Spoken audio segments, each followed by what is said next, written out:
जय श्री राम भक्तों, जय सन्यासी बाबा की, जय बागेश्वर धाम सरकार की। कैसे हो आप सभी? सिर्फ प्रार्थना यही है बालाजी सरकार से, आप सभी भक्त सही स्वस्थ हो। बागेश्वर धाम सरकार की कथा, पावन कथा का सभी आनंद ले रहे हैं, रसपान ले रहे हैं।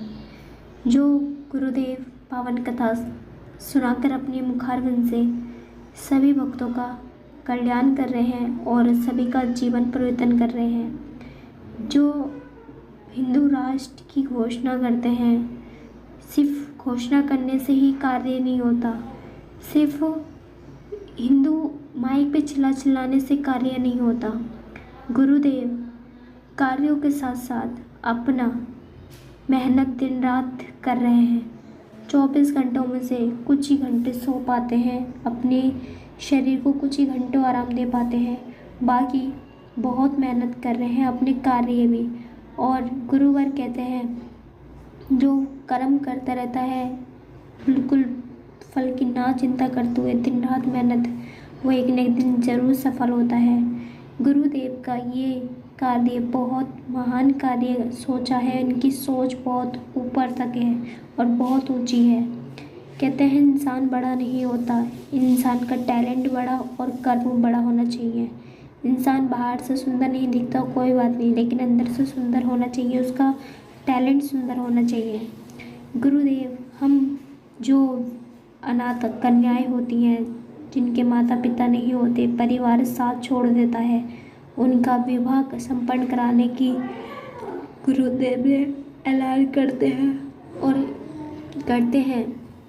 जैसे पिछली शिवरात्रि पे इतनी सारी कन्याओं का विवाह किया था, 251 कन्याओं का संकल्प ले रखा है। बालाजी की कृपा से जल्द पूरा होगा और बालाजी की और कृपा बनी रही तो और भी अच्छे से करेंगे। बात करें देवकी नंदन ठाकुर जी की, जी हाँ, जो वृंदावन के रहने वाले हैं, पूज्य श्री गुरुदेव देवकी नंदन ठाकुर जी, जो पावन कथा कर कर वो भी ब्रजवासियों वृंदावन में निवास करते हैं, पावन कथा का आनंद सभी को देते हैं।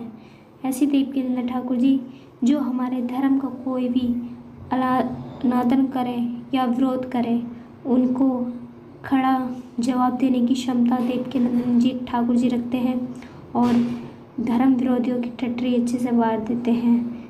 ऐसे नंबर 1 कथावाचक जो बहुत समय से कथा कर रहे हैं और इनकी कथाएं आस्था पे करोड़ों परिवार सुनता है, करोड़ों परिवार इनको फॉलो करता है। देवकी नंदन ठाकुर जी की कथा से हमें सिर्फ भगवान के ही बारे में नहीं, हमें बहुत सारी ऐसी बातें सीखने को मिलती हैं जो जीवन भर हमारे काम देंगी। देवकी नंदन ठाकुर जी कहते हैं बेटियों को पढ़ाओ लिखाने के साथ साथ उन्हें स्ट्रॉन्ग भी बनाओ, इतना काबिलियत बनाओ, इतना मजबूत बनाओ कि हर समय हर पल केवल परिवार ही साथ नहीं देगा और परिवार साथ नहीं होता। हर किसी के भाई बाप अच्छे, पिता अच्छे हैं, अच्छी बात है, लेकिन हर जगह पर पिता और भाई नहीं आ सकता।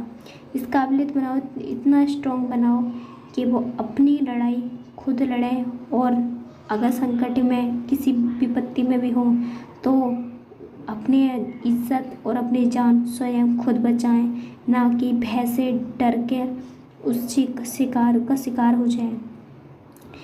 कि झांसी की रानी इस कलयुग में हर बेटी को बनना चाहिए, ये देवकी नंदन ठाकुर जी ऐलान करते हैं। जैसे डॉक्टर केस में डॉक्टर के साथ रेप हुआ, उसमें बहुत सभी कथावाचकों को, सभी हर देश के व्यक्ति को दुख हुआ, लेकिन हमेशा हर बेटी को किसी के साथ भी कहीं भी कभी भी हो सकता है, तो हर बेटी को स्ट्रॉन्ग और अपना हिम्मत रखनी चाहिए। लेकिन आजकल के क्या करते हैं, सिर्फ पढ़ाई पे फोकस देते हैं, वैसी बातों पर से दूर रखते हैं। जब उनके साथ होता है तो उनको बहुत ज़्यादा भय हो जाता है। अगर जो बच्चा अपने इस स्थिति से गुजरा होगा या उसको बारे में बताया होगा तो उसका भय बहुत हल्का हो जाता है और उसके बाद से लड़ने की एक शक्ति पैदा हो जाती है।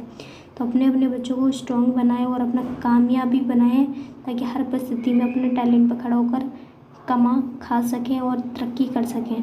और अपनी कथा ज़रूर सुने, देवकी नंदन ठाकुर जी की सुनना चाहते हो उनकी सुने, और लेकिन कथा से जुड़े रहना। कथा सुनना हमारा मन का बहुत विकास होता है, बहुत मन की शांति होती है और मन में एक प्रकाश सा हो जाता है दिव्य, जो हमारे परमात्मा के निकट, और कहते हैं ना आत्मा परमात्मा